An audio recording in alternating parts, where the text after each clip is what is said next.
어제 우리 주일에 두 가지, 하나님을 의지하는 지혜, 그리고 또 하나는 세상을 섬기는 지혜. 그런데 이 3장 마지막 부분은 지혜가 이웃과의 관계에서 어떻게 구체화되는지를 보여줍니다. 말씀을 읽으면서 가장 먼저 든 생각은 이겁니다. 에? 이웃을 해하지 말고 까닭 없이 다투지 말라고? 이거 너무 당연한 거 아니야? 아니 이걸 굳이 여기다 이렇게 쓸 필요가 있어? 이런 생각이 가장 먼저 들었습니다. 제가 자료를 찾다 깨달은 게 있습니다. 그냥 넘어갈 수 없잖아요. 너무 당연한 얘기를 하고 있으니까 우리가 모르는 게 아니잖아요. 이게 이런 거죠. 고대 이스라엘 사회는 성벽으로 둘러싸인 작은 마을에서 평생을 살았습니다. 농사를 짓고 가축을 치려면 이웃과의 협력이 필수적이었습니다. 우리나라 조선시대 그 이전을 생각하시면 아마 편할 것 같아요. 아파트 옆집 사람 얼굴도 모르는 우리와는 달리 그들은 태어나서 죽을 때까지 똑같은 사람들과 얼굴을 맞대고 평생을 살아야 됐습니다. 그리고 결혼을 하고 대대로 한 동네에서 살았습니다. 결혼하고 끝이 아니에요. 애들 낳으면 애들이 또 그 동네에서 만나가지고 사귀고 결혼하고 뭐 중매해서 결혼하고 그래요. 바로 그런 배경이 있기에 오늘 같은 말씀이 필요했던 겁니다. 너무 가까이 살다 보니까 오히려 갈등이 생기기 쉬웠던 것이죠. 땅의 경계를 옮기는 일, 물 문제로 인한 다툼, 가족 간의 오래된 원한 등이 있었을 겁니다. 그래서 실제로 잠언 25장 17절에 보면 너는 이웃집에 자주 가지 말라. 그가 너를 싫어하며 미워할까 두려워하니라. 이웃집에 자주 가지 말래요. 친밀한 공동체였지만 바로 그런 이유로 건강한 경계와 평화를 지키는 지혜가 더더욱 절실했는데요. 오늘날도 마찬가지라고 생각됩니다. 직장에서, 교회에서, 가정에서 우리는 매일 사람들과 부딪히며 살아갑니다. 말씀을 통해 이웃과 평화롭게 살아가는 지혜가 무엇인지 두 가지를 살펴보도록 하겠습니다. 첫 번째, 평화롭게 사는 지혜입니다. 29절. 네 이웃이 네 곁에서 평안히 살거든 그를 해하려 꾀하지 말며. 이해가 안 가는 거예요, 이런 게. 아니 평안히 사는데 그를 해하려고 꾀해? 이런 경우가 있어? 아 실제로 있더라고요. 자 여기서 평안히 살거든이 중요합니다. 이웃이 나를 신뢰하면 아무 의심 없이 산다는 뜻이에요. 나를 좋은 사람이라고 생각하고 나한테 안심하고 자기 이야기도 하고 때로는 자기 물건도 맡기고 그렇게 신뢰하며 사는 겁니다. 그런데 그 사람을 해하려고 꾀한다? 이런 경우가 있나요? 아니 뭐 이런 경우가 다 있어요? 라고 생각할 수 있지만 이것이 이중의 악입니다. 단순히 남을 해치는 것도 악해요. 그런데 나를 신뢰하는 사람을 배신하는 건 더 악한 일이죠. 성경에 아주 유명한 예화가 있습니다. 이거 뭐 지워지지도 않아요. 바로 다윗 왕과 우리아 장군의 이야기입니다. 우리아는 다윗을 신뢰했습니다. 그는 왕을 섬기는 충성스러운 군인이었습니다. 정말로 충성스러운 부하거든요. 그런데 다윗은 그의 아내 밧세바를 취하고 결국 우리아를 의도적으로 죽게 만들었습니다. 신뢰하며 평안히 사는 사람을 배신한 것이죠. 어디 뭐 다윗의 예만 있나요? 사울 왕과 다윗의 경우도 그러하죠. 심리학에서는 이런 사람들을 연구합니다. 그러니까 다윗이 그렇다는 게 아니라 그런 경우가 있다라는 이야기를 이제 드리는 겁니다. 이들은 반사회적 성향, 즉 소시오패스적 특징을 가졌습니다. 이런 얘기 많이 하잖아요. 심리학 얘기 유튜브 채널 같은 거 들어가면 대부분 이런 얘기 합니다. 직장이나 일상생활에서 실제로 만날 수 있는 사람들이죠. 나를 신뢰하는 사람을 의도적으로 배신하는 사람들입니다. 이들은 공감 능력이 결여되어 있고 다른 사람의 신뢰를 먹잇감으로 삼습니다. 거짓말을 습관처럼 하면서도 죄책감을 느끼지 못합니다. 자기에게 유리하도록 여론을 조작하고 사람들을 조종하는 데 능숙합니다. 어느 심리학자의 말입니다. 그들은 당신을 어둠 속에 두거나 스스로를 의심하게 만들기 위해 거짓말을 합니다. 그들은 한 발 앞서 있기를 원합니다. 바로 이런 배신이 29절이 경고하는 바입니다. 평안히 사는데 제발 해를 끼치려고 꾀하지 말라는 거예요. 오늘 우린 어떨까요? 직장에서 나를 신뢰하는 동료 아이디어를 가로챈다거나 승진 경쟁에서 그 사람을 음해한다거나 교회에서 나를 믿고 속마음을 털어놓는 사람의 비밀을 다른 사람에게 말한다거나 또 가정에서 나를 의지하는 배우자나 자녀를 무시하거나 상처 주지는 않을까요? 30절은 한 걸음 더 나아갑니다. 사람이 내게 악을 행하지 아니하였거든 까닭 없이 더불어 다투지 말며. 이것도 너무 당연해 보이죠? 악을 행하지 않았는데 까닭 없이 다툰대요. 자, 그런데 이것도요, 고대나 현대나 다툼을 좋아하는 사람들이 있습니다. 아니, 많습니다. 특히 오늘날과 같이 화가 늘 내재되어 있는 분노 사회에선 더더욱 그러합니다. 오직 교만만이 사람을 다투게 만든다는 말이 있듯이 교만한 사람은 사소한 일에도 자존심이 상합니다. 여러분, 요걸 우리가 좀 이렇게 분류할 필요가 있는데요. 자존심이 세! 이렇게 표현하잖아요. 자존심 세다고 이야기하시는 분들 계시잖아요. 그 자존심이 세기 때문에 또 이제 이렇게 발끈하시는 그런 경우를 보게 되는데 그게 아니라 교만한 거가 자존심으로 표출되는 겁니다. 교만한 건데 그 교만함 때문에 사소한 일에도 자존심이 상하는 거예요. 그래서 그게 이렇게 확 하고 드러나는 겁니다. 아프면 아! 하잖아요. 그러니까 그런 거예요. 근데 이게 교만함 때문이라는 거예요. 누가 나를 무시했다고 느끼면 참지 못하고 다툽니다. 교만함 때문이거든요.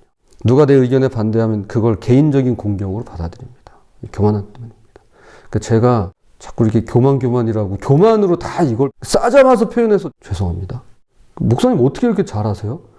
제가 그러거든요. 제가 그러거든요. 제가. 지금은 좀 나아졌다고 하지만, 저희 기도 제목이기도 합니다. 주님, 저의 교만을 잠재우소서. 제가 이제 링크를 달아뒀는데, 이게 이제 얼마 전에 보고서예요. 왜 교회 갈등이 사소한 문제에서 시작되는지를 분석했습니다. 흥미롭잖아요. 교회에서 문제가 막 불거지는데, 그게 이렇게 들어가 보니까 굉장히 사소한 문제에서 시작됐다는 거예요. 이걸 분석한 보고서예요. 표면적으로 예배 순서나 주체, 문제 같은 것들이지만 그 밑에는 깊은 이유가 있었는데요. 어떤 사람은 통제권을 잃는 것이 두려웠기 때문입니다. 어떤 사람은 수년간 쌓인 좌절이 폭발한 것이고 또 어떤 사람은 직장에서 상사한테 화낼 수 없으니까 교회 와가지고 목사에게 화를 냈다는 겁니다. 직장에서도 마찬가지입니다. 동료가 승진한 사람의 과거 실수를 들춰내며 조직을 분열시킵니다. 자기 공로가 아닌데도 마치 자기가 한 것처럼 말해서 팀원들 사이에 불신을 만들어냅니다. 사소한 의견 차이를 인신공격으로 확대합니다. 가정에서 어떤가요? 배우자가 물건을 잃어버렸다는 이유로 인신공격을 합니다. 자녀가 성적이 떨어졌다고 그 아이의 미래를 비관하며 상처 줍니다. 바울은 말합니다. 로마서 12장 18절 할 수 있거든 너희로서는 모든 사람과 더불어 화목하라.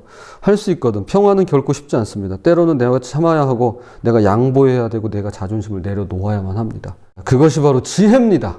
지혜로 극복할 수 있어요. 까닭 없이 다투지 않는 것, 평화를 만든 것이 지혜로운 삶입니다. 그 삶을 따라가시기를 바랍니다. 자, 두 번째, 세상과 다른 가치를 추구합니다. 31절, 포악한 자를 부러워하지 말며 그의 어떤 행위도 따르지 말라. 포악한 자, 폭력적인 사람입니다. 그런데 왜 이런 사람이 부러울까요? 세상은 폭력적인 사람들을 미화시키기 때가 있습니다. 힘센 사람, 거칠게 밀어붙이는 사람, 남을 짓밟고 올라가는 사람이 성공한다고 말합니다. 그래서 성공하면 혁명, 실패하면 반역이라는 말이 괜히 나온 게 아니죠. 폭력과 힘으로 성공한 것처럼 보이는 사람도 있습니다. 불법과 편법을 써서 부자가 된 사람, 남을 속이고 이용해서 높은 자리에 오른 사람 등등 겉으로 보기에는 잘 사는 것 같습니다. 그래서 그걸 보면서 생각합니다. 세상이 원래 그런 거구나. 그래도 되는 거구나. 약육강식 강한 자가 살아남는 거구나. 그러면서 권모술수, 수단과 방법을 가지지 않습니다. 특히 젊은 시절에 더 그런 생각이 많이 듭니다. 솔로몬이 이 잠언을 아들에게 쓴 것도 그런 이유입니다. 젊은이들이 힘과 폭력의 매력을 느끼기 쉽기 때문이죠. 그런데 32절이 진실을 말합니다. 대저 패역한 자는 여호와께서 미워하시나 정직한 자에게는 그의 교통하심이 있으며, 여기서 교통하심이란 친밀한 관계를 말합니다. 그래서 이것은 하나님께서 정직한 자와 친밀하시다라는 뜻입니다. 사도신경에 거룩한 공예와 성도가 서로 교통하는 것과 교통 나오죠. 친밀함. 하나님께서 정직한 사람과는 비밀스러운 우정을 나누십니다. 마치 가장 친한 친구에게 속마음을 털어놓듯이 정직한 사람에게는 그분의 비밀을 나누어 주신다는 것입니다. 그런데 폭력을 미워하고 힘을 추구하는 사람들은 하나님과의 친밀함을 축복으로 느끼지 못합니다. 왜일까요? 그들이 원하는 것과 하나님이 주시는 것이 근본적으로 다르기 때문인데요. 폭력적인 사람들이 원하는 건 눈에 보이는 힘, 즉각적인 만족, 다른 사람을 지배하는 지배력이기 때문입니다. 그런데 하나님과의 친밀함이 주는 축복은 그런 게 아니죠. 하나님의 인도하심을 받습니다. 여호수아처럼 약속의 땅으로 인도받고 인생의 방향을 분명히 알게 됩니다. 하나님의 음성을 듣습니다. 모세처럼 친구와 대화하듯 하나님과 대화합니다. 삶의 목적을 발견합니다. 내가 왜 사는지 무엇을 위해 살아야 하는지 알게 됩니다. 또한 내적 변화를 경험하게 됩니다. 그리스도의 형상으로 조금씩 변해갑니다. 세상이 줄 수 없는 평안과 기쁨을 누리는 축복이죠. 이것들은 다 보이지 않으면 즉각적이지 않습니다. 그래서 폭력을 추구하는 사람들은 이걸 축복으로 인식하지 못합니다. 그들에게는 무의미한 것이죠. 그러나 이것이 진짜 축복입니다. 33절에서 35절까지 대조를 선명하게 보여주십니다. 저주와 복, 비웃음과 은혜, 영광과 수치, 이것이 하나님께서 보여주시는 진짜 현실인데요. 여기에 놀라운 표현이 나와요. 35절, 지혜로운 자의 영광을 기업으로 바꾸니와 미련한 자의 영달함은 수치가 되느니라. 미련한 자의 영달이라고 말합니다. 미련한 자의 영달. 영달은 좋은 의미예요. 지위가 높고 귀하게 된다는 말입니다. 근데 여기 지금 미련한 자가 그 영달을 얻는데요. 그러니까 미련한 자가 들어 올려지고 승진한다는 것이죠. 그런데 결국엔 어떤 결과를 낳을까요? 미련한 자가 높아지면 높아질수록 그가 받게 될 수치도 함께 높아진다는 겁니다. 미련한 자의 영달이 수치를 같이 올려버린다는 거예요.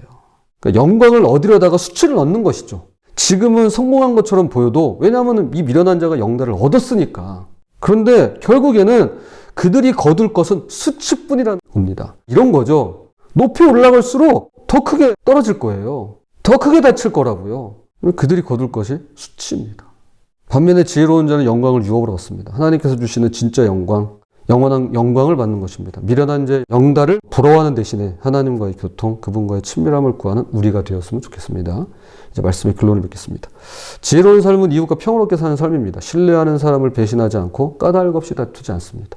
그리고 세상과 다른 가치를 추구합니다. 힘과 폭력과 교만을 부러워하는 대신에 겸손과 평화와 정의를 선택하는 삶입니다. 왜냐하면 하나님께서 겸손한 자에게 은혜를 베푸시고 정직한 자와 친밀한 관계를 맺으시기 때문입니다. 우리는 살면서 악인이 성공하는 것을 봅니다. 많이 자주 봅니다. 그것이 힘들고 부럽습니다. 그러나 우리는 스냅샷이 아니라 전체 영화를 봐야 하는데요. 일시적인 것이 아니라 영원한 것을 봐야만 합니다. 그들의 결말을 기억해야 하겠습니다. 우리는 예수님을 통해서 이 모든 것을 봅니다. 예수님은 평화의 왕이십니다. 십자가에 달리실 때까지 아무도 해하지 않으셨습니다. 또한 예수님은 겸손의 왕이십니다. 하나님의 아들이시면서도 종의 형체를 가지셨습니다. 그리고 예수님은 우리를 하나님과 교통하게 하십니다. 예수님으로 말미암아 우리가 하나님과 친밀한 관계를 맺게 되었습니다.